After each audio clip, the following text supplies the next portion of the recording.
Hi and welcome to EduPlay's New Coach Starter Pack Chapter 3. Chapter 3 is all about your subject knowledge, and in Part 1, today's video, we're looking specifically at terminology, the key words and phrases you'll want to know before you start coaching. So this gives you a bit of an overview of the whole chapter.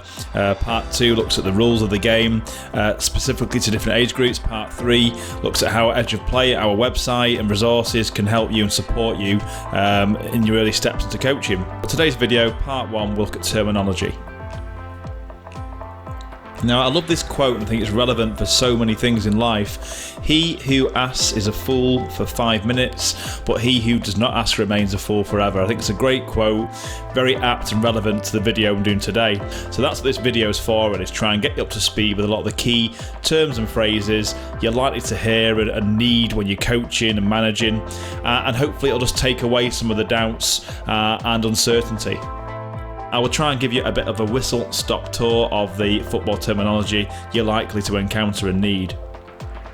Assist, by this we mean the person who sets up the goal. Clean sheet is number for your defence and your goalkeeper if they don't concede a goal in the game.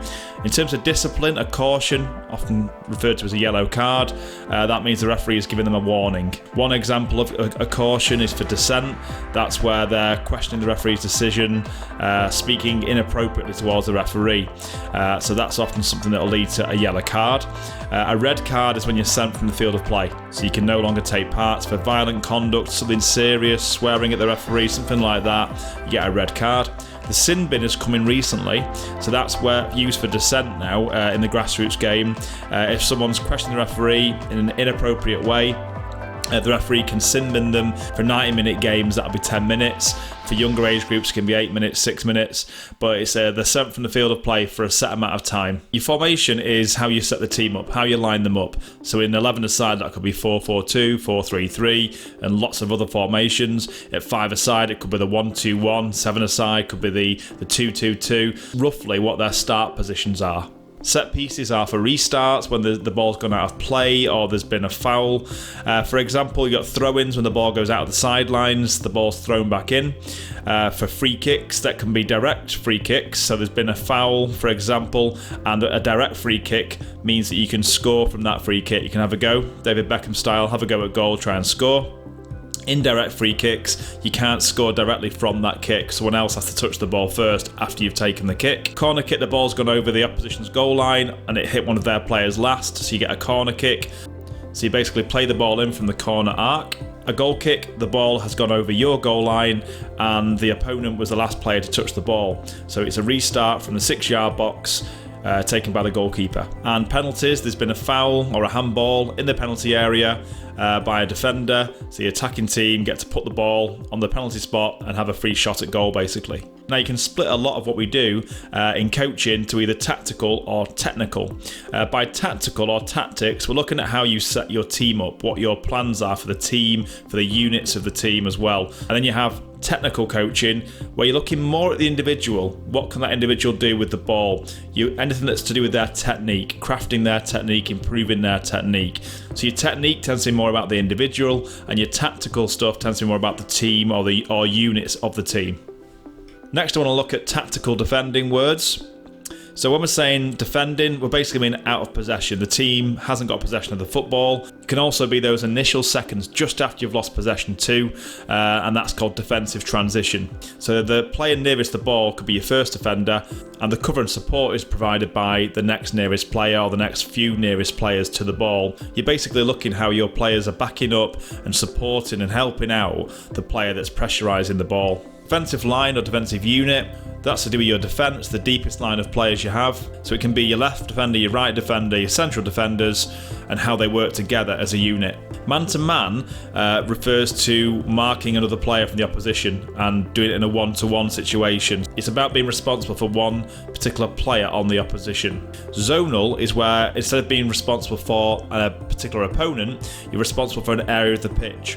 Here's some examples of how you might want your whole team to work as a unit, so they could sit deep. You might link that to parking the bus. You hear that a lot. So the idea that you're sitting as a whole group quite deep on the pitch, nearer to your goal than the opposition goal. Drop, you'd be shouting that if you're wanting your defensive unit or your whole team unit to drop. So to be less high up the pitch. Push up will be the opposite of that. You want the whole unit as a collective to move up the pitch, nearer towards the opposition goal. Pressing refers to a coordinated movement of units, maybe even the whole of your team, towards putting pressure on the ball. Wherever the opponent is on the ball, putting pressure on them, trying to force a mistake, win the ball back. It'll often be used in defensive transition early on. So some technical defending terms now. Ball watching, you'll notice this one used for if somebody is watching where the ball is and they've lost sight of their person they're supposed to be marking, they're not in the right zone, so they've just switched off for a moment and they're kind of watching the game instead of participating in the game. Closing down refers to a defender getting closer to an attacker, closing them down, getting nearer to them, putting some pressure on them. Goal side is where you want your player to be nearer to your goal than the opponent. You want your defender to put pressure on them, but you don't want them to go charging in and commit themselves and then get left behind. So jockeys to do with standing the player up, getting a good positioning, and just kind of waiting for your moment to steal that ball. It can also just be to delay the opponent as well, make them move the ball on somewhere else. Marking is when you are responsible for a particular player on the opposition. You're marking them. Second ball is to do with when you have one defender challenging for a ball, and wherever that ball then ends up or deflects to, are your team first to that second ball, not being reactive but being proactive. And being square, stood square, square on, this is to do with your positioning as a defender, with your body shape. So if the player's running towards you and on the ball, you don't want to be square onto them with your shoulders facing them up, because if they push the ball past you, it's harder for you to turn then. I'm now going to move on to attacking and start with tactical. By attacking, I mean in possession. Whenever your team are in possession, an attacking transition would be those early seconds when your team have just won the ball back, what you're doing in those moments. Build-up play are the foundations to an attack, really. How you build up to getting an opportunity to score. It's the moments that lead to your chances. Combination play is to do with how players link up together. You might have a combination play that involves the ball going into the winger and have an overlap of the fullback. Ball's laid into the midfielder and then played into the running fullback. Counter-attacking refers to attacking transition, really. It's to do with when you've won the ball back, instead of doing a gradual or slow build-up, how you try and attack quickly. Direct, it relates to getting the ball forward from the back to the front quickly, without too many passes, without overdoing the possession. Possession, of course, relates to your team having the football, but if you had a possession-based game, it means that you prefer to keep that ball, work it around the pitch, and be a bit more patient in your build-up than, say, a team that's playing counter-attack or direct. Tiki-taka you may hear quite a lot mentioned with Guardiola. That's to do with quick, short passing. We looked at those different types of game. You counter-attack, Liverpool are great at that. Get the ball back, attack quickly, exciting to watch. Direct play you could associate with someone like Burnley. They get the ball forward a bit quicker, a bit more direct, and possession you would associate with Man City. Now we're going to look at attacking technical terms. Ball control relates to your player's ability to be comfortable on the ball through either their chest, their thigh, could be their instep. As long as it's not their arms, basically, they control that ball so they can then choose what they do next with the ball. Creating space is how your players position themselves and move to make space for their teammates. Disguise, dummy or feint, so that's if your player's on the ball, they're trying to trick the defender, so they could disguise to step this way and then they move the opposite direction.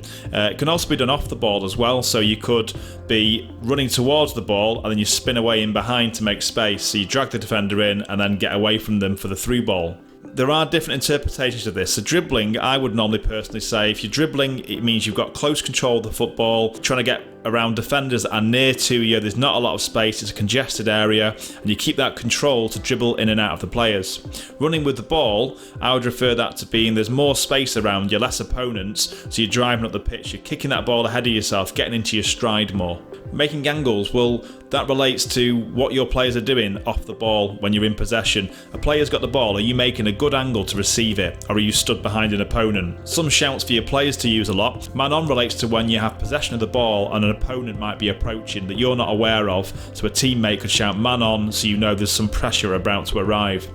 1-2 is how your players might combine and link up. So if I play the ball inside to the midfielder and make a movement and they play the ball back to me, that would be a 1-2, almost like a wall pass. Overlap involves a player running from deep past one of their own players to receive the ball. If you shout time, you're telling a teammate that there's no immediate pressure on them from the opponent. And for turn, you might have a player who's receiving the ball with their back to the opposition goal, and they might not realise it, but there's no one behind them on the opposition, so they could actually turn with the football and get on the attack quicker. Scanning, this can be also to do with vision or awareness. It's you basically getting your head up, looking around, seeing where the space is, seeing where the opponents are, where your teammates are. So when you receive the ball, you're able to do your next action quicker and more effectively. Shielding is how you protect the ball. You shield the ball by getting yourself between the ball and the opponent and try and keep that ball away from them. Again, there can be different interpretations of switching play. I'd say it's most commonly referred to the idea of getting it from one side of the pitch to the other. Arguably, you could also switch the play from the back to the front, but I'd say generally if you're saying switching play, you're meaning left to right or right to left. A third man run, picture it in terms of having 3 players. You've got your first player is the player on the ball, your second player is who they're going to pass to, your third man run comes from the third player who's making that movement ahead of the pass. So it's movement from players that are not directly involved with the ball yet. So that's chapter 3, part 1. Just some of the terms and phrases you like to hear and need as you step into coaching. There are many more, of course, but you'll pick those up as you go along. In chapter 2, we'll look at the rules of the game and some age-specific rules as well. We'll see you then.